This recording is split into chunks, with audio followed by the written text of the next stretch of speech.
You're listening to the Archaeology Podcast Network. This is the CRM Archaeology Podcast. It's the show where we pull back the veil of cultural resources management, archaeology, and discuss the issues that everyone is concerned about. Welcome to the podcast.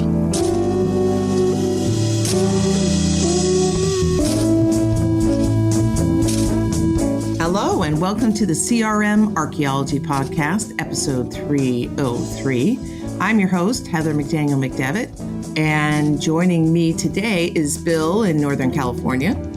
Good morning. Andrew in Southern California. Hey guys, what's up? And Doug in Scotland. Hey everyone. God, it kills me every time you guys say like Bill in like Northern California. It's like smack in the middle of the state. But okay. I won't comment on this anymore. Every time, Doug. Yeah, I don't know California's geography either. I'm just like, yeah, I live near San Francisco. Geographically, it's pretty close to the middle, but okay. It is. But it's all oriented around LA here. So if it's north of LA, it's Northern Cal. If it's south of LA, it's Southern California. Well, I don't think that where I live should be Southern California. That doesn't make any sense. That's the Central Coast. Right. It is though, because it's like you said, it is in the furthest reach of Southern California, if that makes sense. You know what I mean? It's in the furthest reach of LA. But they have their own geography around here. Yeah, I don't get it. I don't know. If Bill is Northern California, yeah, and you're Southern California, I'm Central. But you're only like an hour away from me. See? Yeah. True. See, and I would also argue that all the like stars who work in Hollywood, all the really rich ones, they live up where you are, you know, so they still are in shooting distance to LA. But see, whatever I say matters more than the rest of you because I grew up in Northern California and now live in Southern California. So I've done all of it. So you're talking about the part north of San Francisco, which is pretty much like the wall from Game of Thrones. Exactly, it is. No, I'm not talking about that part. Nobody lives there. No. Yeah, no, that's just unknown. That's just like terra incognita. That's what it says on the map. I think it's called Oregon. Yeah, whatever. It's all the same. Yeah. So no, I'm from the East Bay. I'm basically from where you're at, Bill. You know, nice. So like cool. It's a good place to live. It is. It is. Good place to grow up. I think it's fair to call it Northern California because it is different than South. I'm not from here, so I'm just going to keep my mouth shut. Me either. I'm not either. I just know where I live, my address. That's it. For our listeners, this episode's topic is geography of California. Yes, California geography. The Central Coast, does it exist? Before we introduce the topic of today's episode, I just want to say that thanks to my father, who's here with me, he is going to be providing the laugh track. So if you hear a jovial Santa, see that right there, a jovial Santa Claus laugh. That's my dad, Harlan McDaniel, in the background. So, hello, Dad. Thanks for joining us. Thank you. All right. So today's episode I titled it, Here Comes Trouble, How to Recognize It Before It's Too Late. But Doug, who came up with the topic, has a much more interesting title. Yeah. So, Doug, take it away. Yes. So I guess we should put a PG rating on this episode. Like, if you're not into strong language, this is not the episode for you. But it's not the job for you either. But anyway. Yeah. The original title was Bullshit at the Beginning, Bullshit at the End. And this episode is about like recognizing whether it be, I don't know, CRM project, a partnership, you're co-authoring a paper, you have students, whatever it is, sort of recognize when, wherever your project is not going to go well and how to get out earlier. Because, it's not always true. It's pretty often true. If it starts out with bullshit, it's going to end in bullshit. So I'm just going to throw this out, and this is coming about from an experience I'm having right now. So it's actually outside of archaeology. So you guys don't need to like try sleuthing around to see what organization this is in archaeology. It's completely outside of archaeology.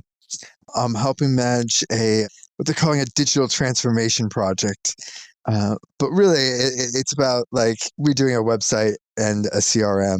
customer relationship management database. So if you haven't heard of that, it's not CRM as in cultural resource management, it's CRM as in customer relationship management.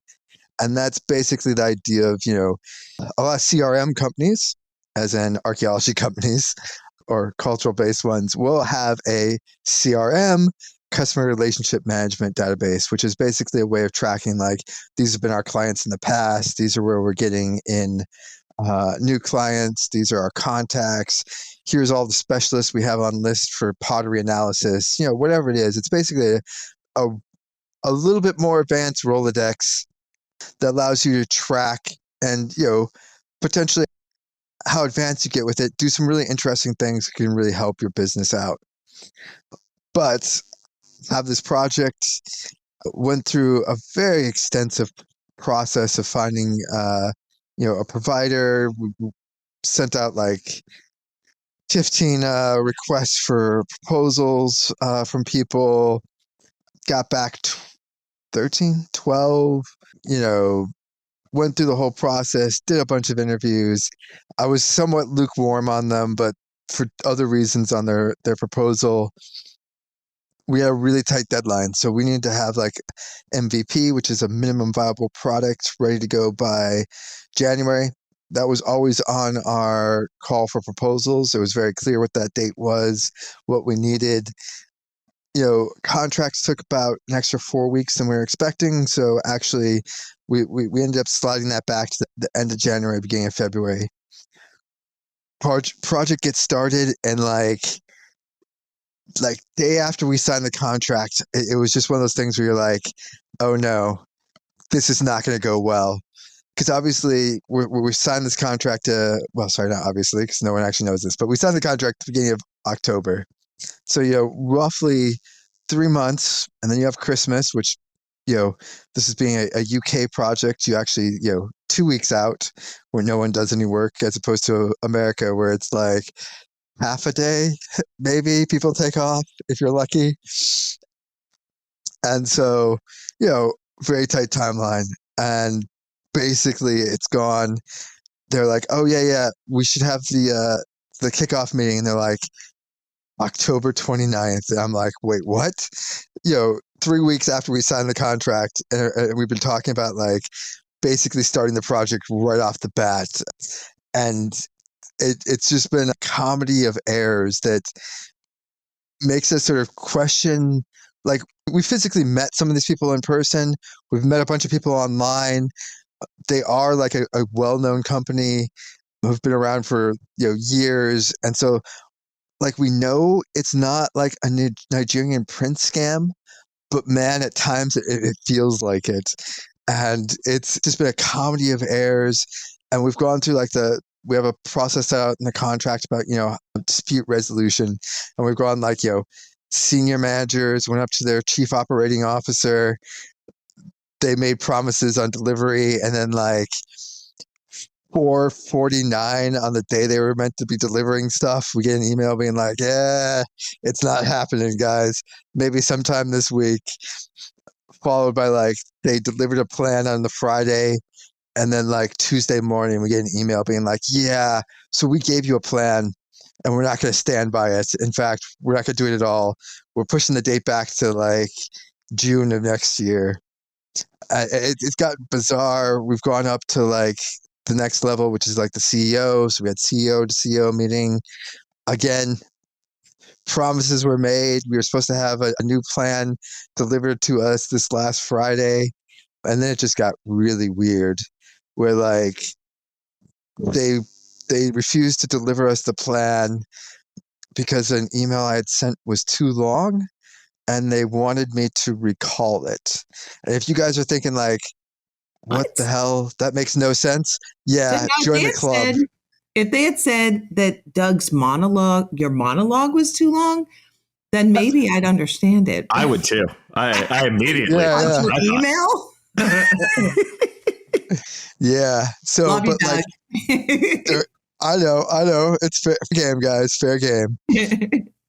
But it was at the beginning of the process, as soon as it started going south, my wife's just like, yeah, you guys should leave it. And she had this phrase. She's just like, if it's bullshit at the beginning, it's gonna be bullshit at the end. And like, I would also add like it's gonna be bullshit in between as well, because that's all it's been. But we couldn't, because we have to like go through contractual issues where we have to actually prove that we weren't ending the project early and that we've done everything possible. But that's the inspiration for this episode, is like, yeah, guys, where have you seen projects where I say projects in the broadest sense, and we could open this out. Maybe it's like relationships with other people where you're like, it just starts bad and it's going to end bad as well. And how do you guys deal with that? And how do you get out of it? Well, I don't know if any of you guys know him, but talk about relationships. It's my first archaeology professor. They really didn't. For listeners who don't know, that's Andrew. No, it's fine. It's fine. I understand. I knew it. I knew it when I heard Doug talk about this. I'm like, man, Heather's going to talk about me. Oh my God. Oh my God. Yeah. No, I would say though, Doug, I feel your pain, dude. I think everyone listening to this is like, oh man, oh man, oh man. Like, as you were talking, I was literally thinking, I'm like, why do I even do this podcast? Because it just brings me down. It makes me think of like these awful moments. I will say that a lot of times I've gone into these things and I can think of like 5 things off the top of my head, right? Whether it's a CRM job, whether it's something in academia, whether it's some sort of professional relationship, where I tend to go in with like this stupid hope, and it makes me like narrow-minded. I don't notice the warning signs. I'm like, oh, we'll get together. We'll do this project. This is going to be great. This will really work. Right. And I've gotten better as I've gotten older, but I think for all of us, we need to have that radar out from the very beginning. Don't go in with rose-colored glasses. Don't think of things as just understood. Oh, this will be great because like this will happen, then this will happen, and it'll be great. It's like, no, you're operating on false pretense. And sometimes, Doug, I think this is your case. The other side is operating like not in good faith, because once things start to break down, when it goes into the land of the weird, like yours with the like, oh, well, your email's too long. They're obviously just not taking responsibility. They refuse to, and they will blame it all on you, right? That's where it's going to go. But I think, we can complain later about all our top hits of like, this happened to me. Wasn't it terrible? But I just wanted to start by, we all, I think, have to realize that like, we don't want to go in just with blinders on thinking this is going to be a great project, but think logically. And it's good to get things in writing, or at very least have a very solid conversation, when it comes to things like pay or this kind of stuff. Like I've had times in CRM where I've been totally screwed out of money because I was too weak to just talk to somebody and get it either in writing or have a serious conversation where it's like, how much am I making? And I didn't do it and I got screwed. I would say every experience that I have has built the assumptions in all my proposals. As I've progressed through my career, I've collected assumptions. And this is where, just like you're saying, you have to have that agreement. The contract has got to be solid. The understanding between the client and the provider has got to be solid. And 2, I'm not saying that this is the case with your situation, Doug, but I think that it's important to understand that your client doesn't always understand the service that you provide. And so you have to have very clear direction in your proposal, and it's got to be written in layman's terms. And so for me, I'm a huge believer in assumptions, because you just can't assume that they know how long it takes to do whatever task. And so you have to put in like specific hours, unless you're doing, what they call a lump sum proposal, which means you say that this task will be completed for this amount of money, period. But most of the time in archaeology, and we're not going to go into proposals, but I do think that this is one way of avoiding trouble. In archaeology, it's very hard to anticipate what it is that you're going to encounter in the field. And so making sure that you have assumptions in there that plainly state what is covered. You are estimating it's going to take this many hours to do this, and what are the situations that could cause those hours to increase, and you put that in there. If this happens, like right now, we just did a paleo proposal, and one of the assumption was if the silt was thicker, that could totally change how much time it takes to wet screen, right? And so putting in some language in there to say specifically, if it can't go through this number sieve, there is a potential that the hours would increase and you'd have to give an amendment. You have to have all that. The proposal is your key to at least avoiding the first stages of trouble in a project. Now, that doesn't account for issues with people and personalities and sometimes clients that just are trouble from the beginning. It doesn't matter how rock solid your proposal is. They're going to try. And in fact, I'm dealing with somebody right now like that.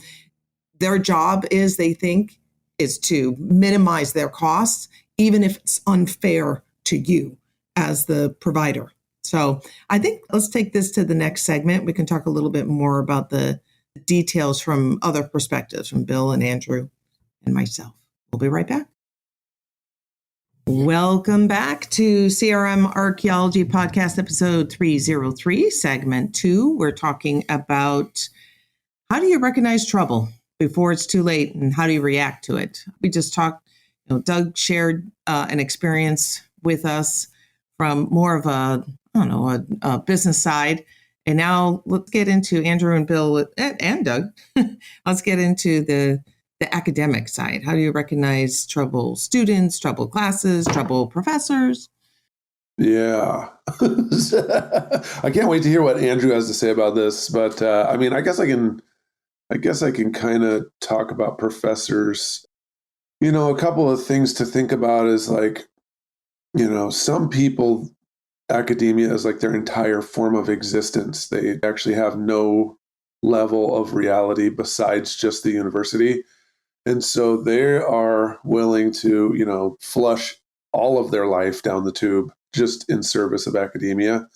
And those people can be super problematic because they don't seem to understand that things like families or hobbies or like anything besides this exists. And they can cause a lot of problems for people who want to have an actual life outside of the job, because they don't get it, right? So a lot of times these people end up moving up far because the system needs people who will give their entire soul to the organization in order for it to keep going in the form of service and committees and a whole bunch of other stuff. And so a lot of times these people who have foregone having any kind of activity, foregone having any form of rest or rejuvenation, they don't have a family or anything like that, they end up becoming like the dean or the chancellor or the leaders of the organization, and they don't understand why you would want to hesitate at all of doing unlimited service, because the stuff it can be really backbreaking, the amount of hours they want you to put into this. So a lot of times, one of the ways that you can spot that kind of problem is look at what someone has done in their, how they got to be where they're at, and whether they have any form of grasp of reality, outside, right? So, one example is, do they have trillions of papers, tons of grants, an enormous lab with tons of, PhDs and postdocs and all of that stuff? You can't get that without putting in, 10 to 12 hours a day, 7 days a week of work, because, you just can't manage it. You don't have a assistant manager or a director or anyone else who's working with you if you're a professor. So if they have all that stuff, that's the kind of person who is really putting their entire life into this entire organization. And so they will expect you to do the same. And to me, that's one of the biggest signs. Success in academia means,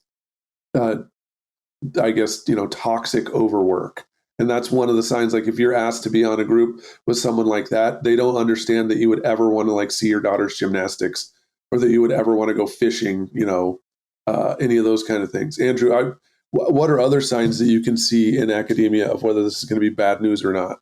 Oh man, there's just so much. I first, just everything you said, I had to turn my mic off because I was laughing So it would be like too much laughing over what you were saying. And because it's just like, oh my God, you're talking about my life.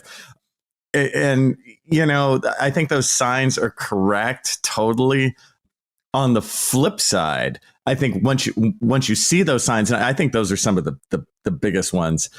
If you're like a young grad student or something, realize you don't need to work with that person, right? So even if you're like a Mayanist and that one person is the Mayanist at your school, you don't need to actually have that person necessarily. So I would just sort of double down on what Bill says. First off, like, beware those signs. Look at their life. I used to always do this.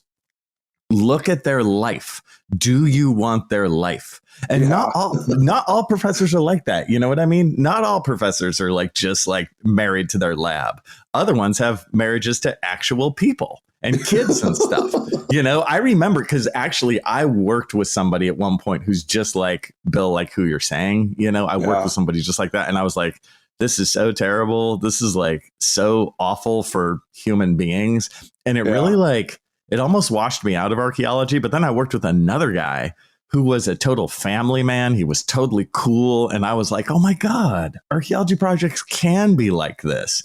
And so in perspective, looking back now, how are those two people's lives? Because this was years ago, right? I guarantee you they're probably lauded as the success story, the greatest in the world. They probably have the most grant money. They probably have the most publications. They're probably in multiple different directorships, titles, all this different stuff. Like those generals that have never actually gone to battle, that have millions of ornaments all over their chest. Nope. You're actually wrong. It's really? The person who, that person is still miserable. They still work in this world, but like they're just, stuff never worked out in a lot of ways. Oh man. And the person who was like the cool family man is like retired. These people, these are a long time ago, but retired, I think, as a happy person, had a successful career in archaeology. Yes. Wow. Yes, he was. So yeah, it's funny, Bill, like the personality type you say, we've obviously come across those 100 times, but their success rate isn't as high as you say, because what happens is everyone else hates them too. And so they tend to not always, like sometimes they'll become department chair or something like that, but sometimes they can't go further because they're too shitty in like public speaking. They're too obviously self-centered, weird narcissists, and nobody wants to be around them. So I find them I do find they can be very successful in terms of research, but not successful in terms of the like hierarchy of university. I want to hear what Doug has to say about that self-centered narcissist. That's also a massive sign in grad students and students. Yes. Yeah, I was going to do some practical, so if anyone's listening here and they're looking at, it was riffing off of something you guys had said. If you're looking for to do a PhD or a master's, and it depends on, what country and, wherever you might need like a dissertation or thesis advisor, definitely a lot of web, a lot of university pages and department pages now have like every professor up there with a picture and all their grants and all that stuff. They usually also have a list of like their current PhD students, or sometimes even former ones. And like a huge red flag is if you see one with like 15 or 20 PhD students that they have on currently, and there is no way that they're going to be able to give you regular advice or regular support throughout your PhD and master's. And sometimes, that's not what you might have everything already set up and you don't really need that. But like there'll be paperwork things where you need them to sign off something and you won't be able to get a hold of them for like 3 months. Yeah. And, you might be on a visa and you're like, I'm going to get deported if it not my story, but it has happened to other people I know who basically couldn't get the right signatures, were like days away from getting deported and freaking out and having a mental breakdown. And then like their supervisor's like, oh yeah, sure, here. And, like it was nothing after they like basically almost destroyed this person's life. Yeah. So that's like a red flag just to be aware of. There will be paperwork that you're going to need to do. and you're going to need signatures. If you need that on time, don't have the person that has like 15 or 20 PhDs. They're not going to have, there's no way that they'll ever have enough time for you. Yeah. I 100% agree with you. And I'll just, from my experience and from others, I think, sometimes you have somebody who has a lot of students, and it could be the negative side that you guys were explaining. It could also be that they just don't know how to say no. I know somebody like that. They're actually a very nice person, but they just don't know how to say no. They don't know how to manage their time.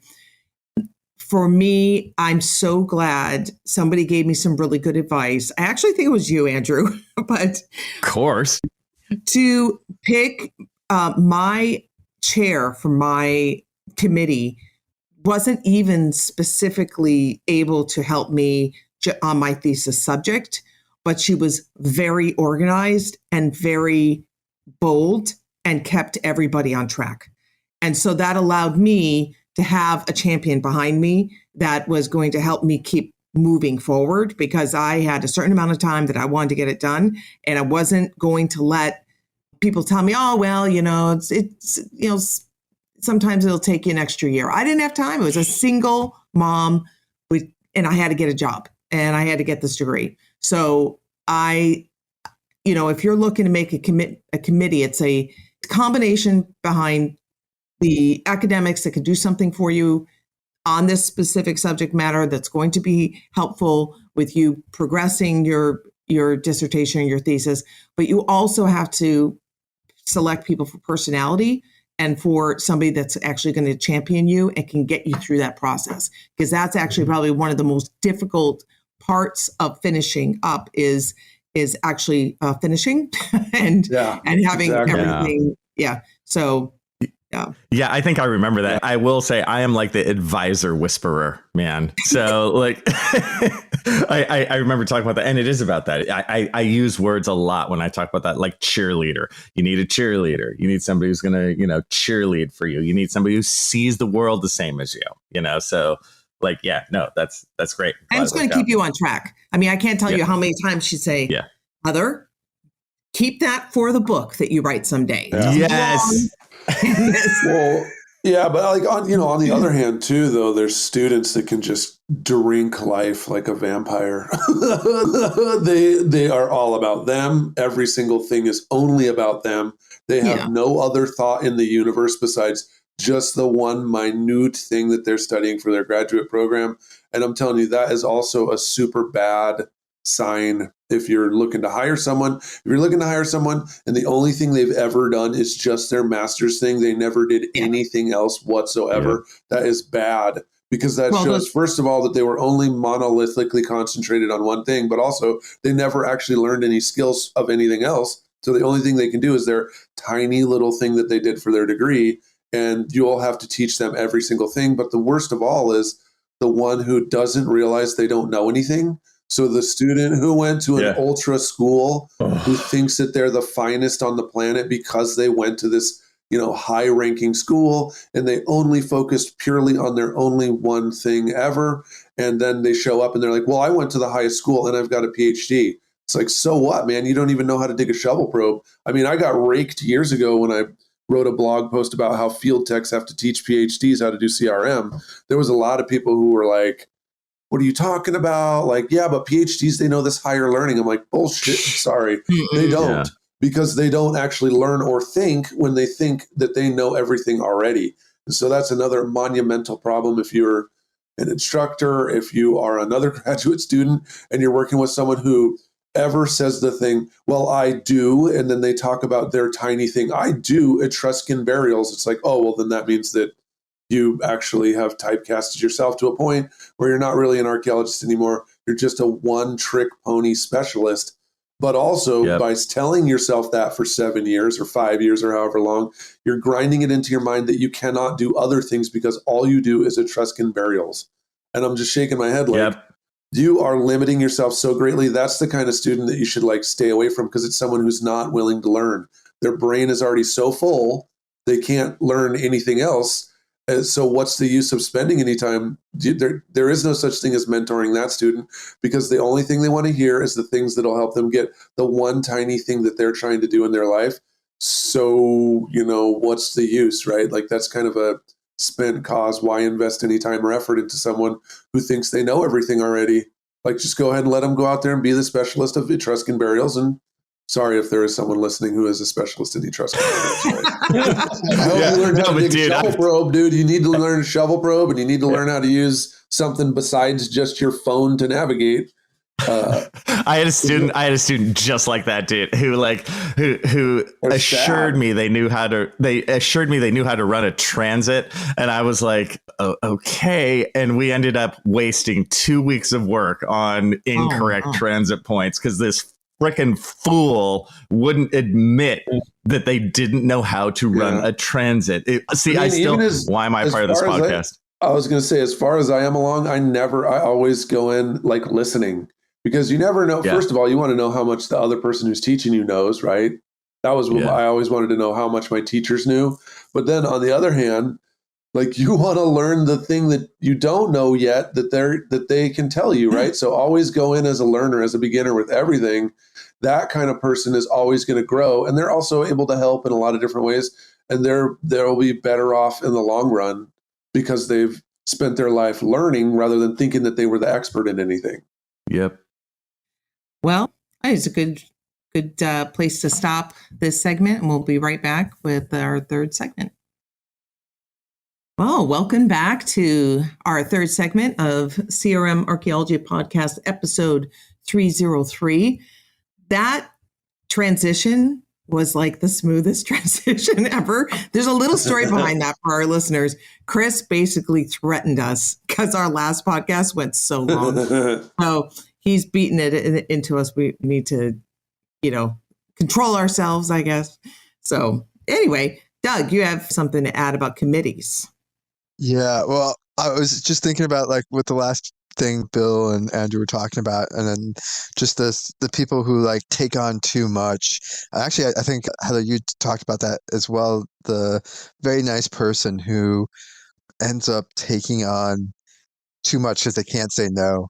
I was actually thinking about some experiences I've had with projects and committees where like if you start to end up on committees, and that could be committees at like a university, or it could be your professional societies or your local societies, your state ones, you're bound to in your career at some point end up on a committee somewhere. It could even be in your employer, and you start to sort of like recognize certain people in these committees, and certain ones are like the sort of early career person who basically is going out trying to network, which in itself is not too bad, but they also join like 20 different committees on like every single organization they could possibly do, stretch themselves too thin, and then end up flaking out and gaining sort of a bad reputation because basically they did too much and then no one can rely on them.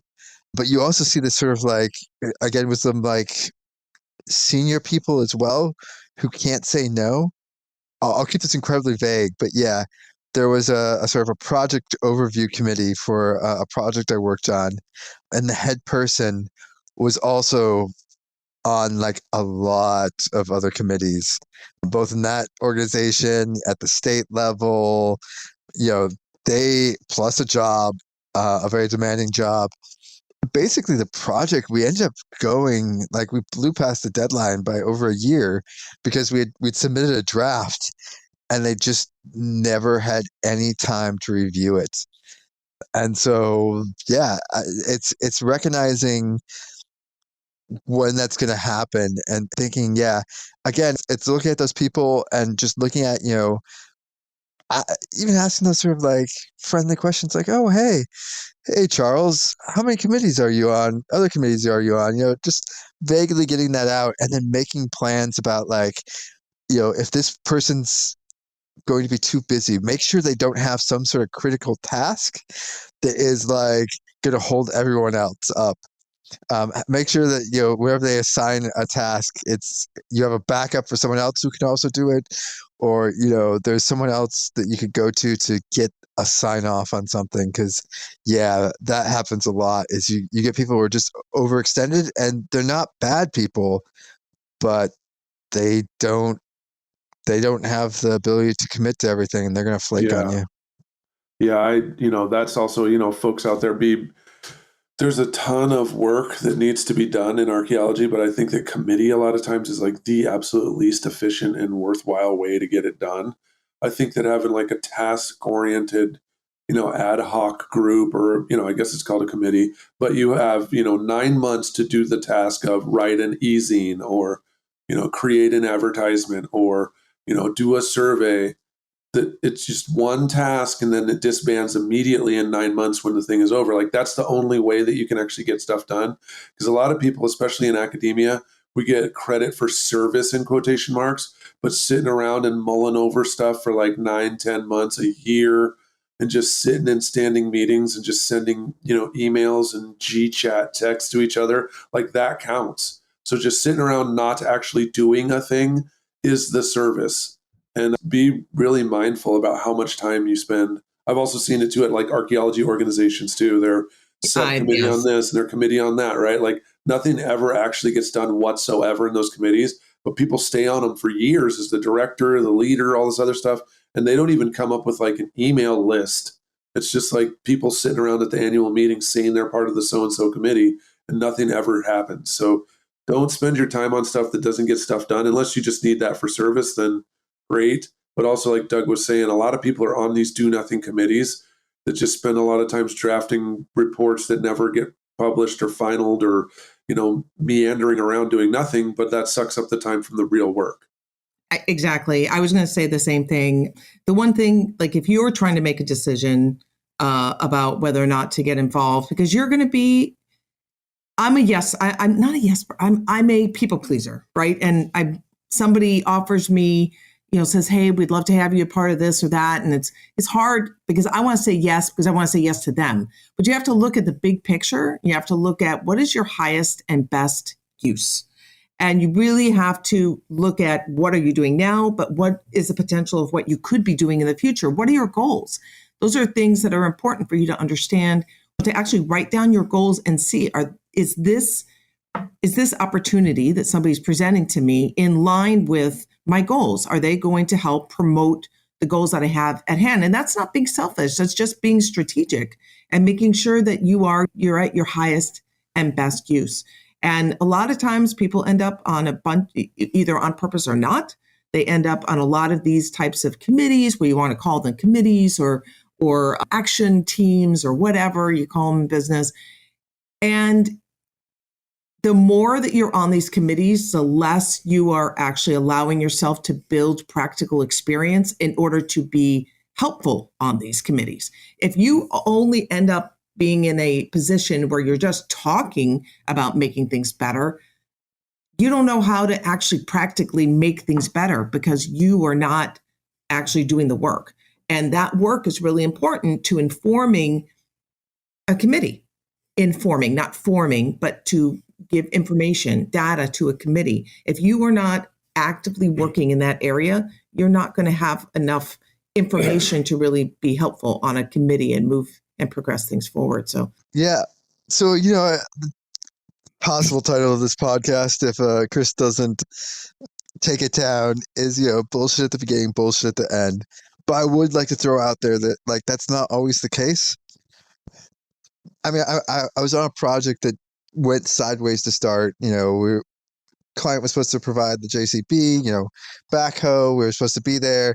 Showed up, nothing was there. It was a complete and utter disaster.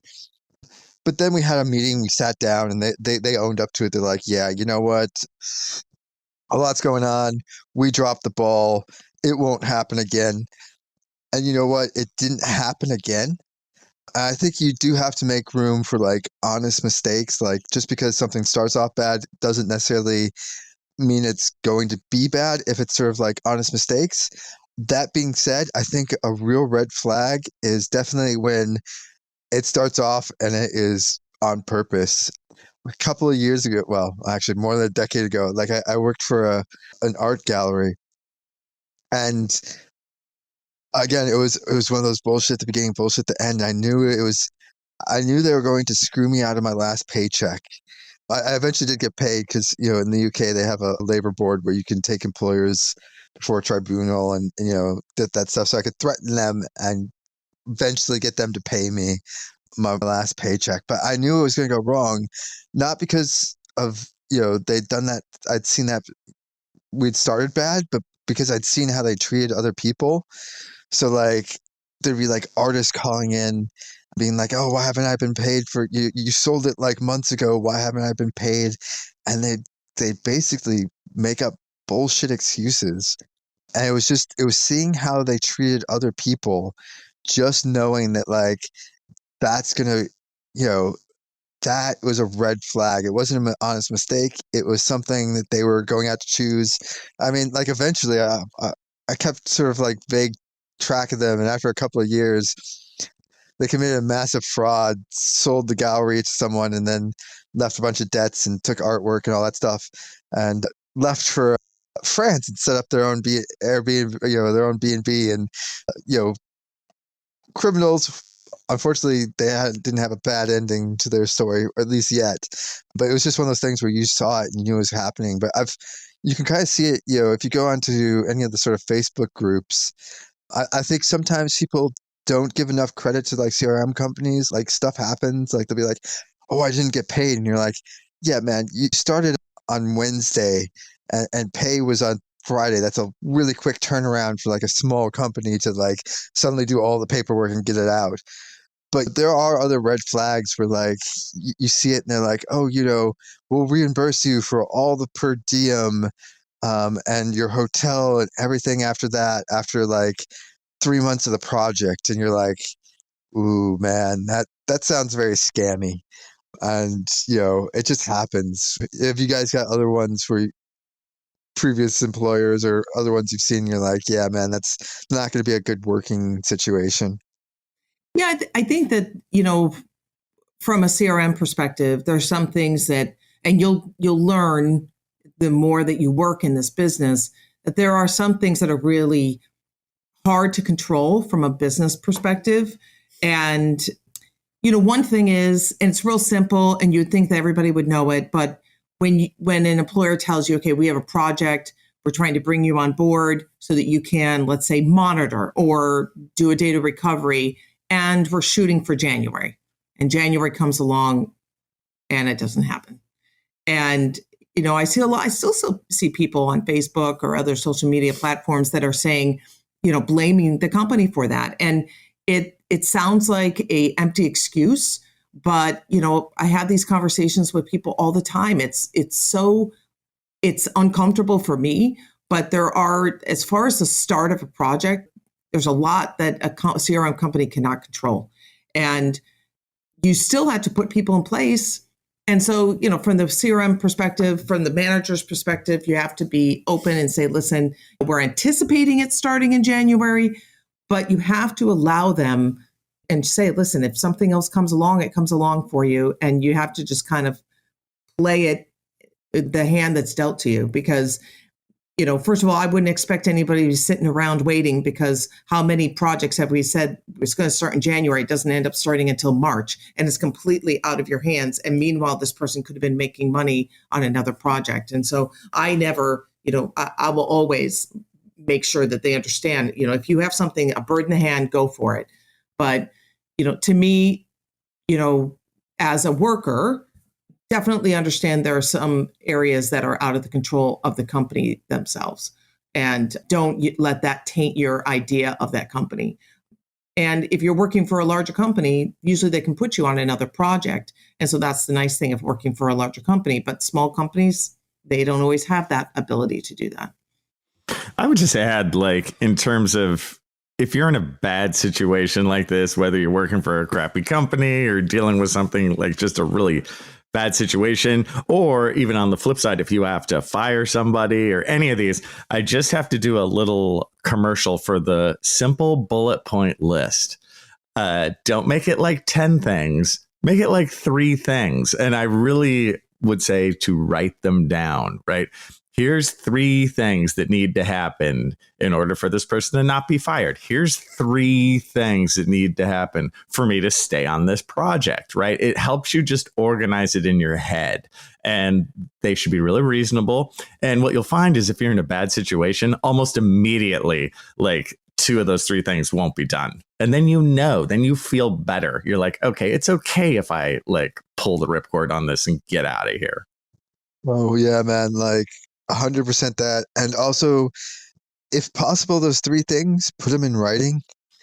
Yes. Like, yeah, you'd be amazed how many meetings, if things start going south, you've gone in, you agree something, and then like 2 days later, suddenly what was agreed is no longer agreed, and not everyone's on the same page.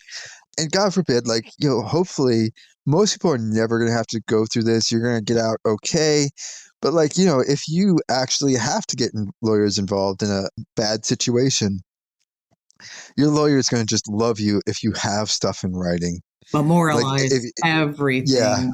Yeah. There's something, it may seem awkward, but I always send an email, thanks, so-and-so, appreciate the meeting, just making sure that we're on the same page. This is how I understand, what we discussed today. And you have it. And that's not you saying, hey, by the way, I'm going to cover my butt in case you pull out. That's you just saying, hey, I'm giving you notes. Both of us have here the cliff notes of our discussion. Make sure that we have the same understanding. Your help, come from a perspective of you're helping each other, not I'm trying to make sure I am CYA, right?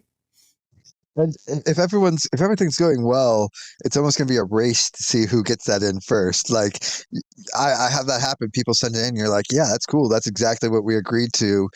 And, it's an understanding of professionalism where you're just making sure everyone's on the same page and the project's going to run smoothly, or the committee's going to run smoothly, or I don't know, the student is going to get their correct advisement and work on their chapter correctly without going down a rabbit hole and wasting months. It just works all the way across. Well, I think that's a good spot to end. I think, for those of you that are listening, I think some of the main things are just making sure that you have a clear path. Communication is really important to making sure you're staying out of trouble. Communication to yourself. Documenting what are your goals, making sure that you understand what is your highest and best use, so that you don't just keep, like that frog, slowly boiling, right? That you just keep going down a path and you don't realize until you're completely off track, right? So just making sure that you're communicating to yourself and to others and keeping yourself on track and at your highest and best use. That's it for another episode of the CRM Archaeology Podcast. Links to some of the items mentioned on the show are in the show notes for this podcast, which can be found at www.arcpodnet.com/CRMArcPodcast. Please comment and share anywhere you see the show. If you'd like us to answer a question in a future episode, email us. Use the contact form on the website, or just email chris@archaeologypodcastnetwork.com. Support the show and the network at arcpodnet.com/members. Get some swag and extra content while you're there. Send us show suggestions and interview suggestions. We want this to be a resource for field technicians everywhere, and we want to know what you want to know about. Thanks to everyone for joining me this week, Bill and Doug and Andrew. I'm thankful for you guys. And thank you to the listeners for tuning in, and we'll see you in the field. Goodbye. Thanks. Bye. See you guys next time. Bye.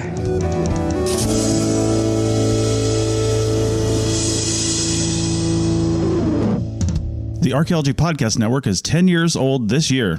Our executive producer is Ashley Airy, our social media coordinator is Matilda Siebrecht, and our chief editor is Rachel Roden. The Archaeology Podcast Network was co-founded by Chris Webster and Tristan Boyle in 2014 and is part of Cultural Media and DigTech LLC. This has been a presentation of the Archaeology Podcast Network. Visit us on the web for show notes and other podcasts at www.arcpodnet.com. Contact us at chris@archaeologypodcastnetwork.com.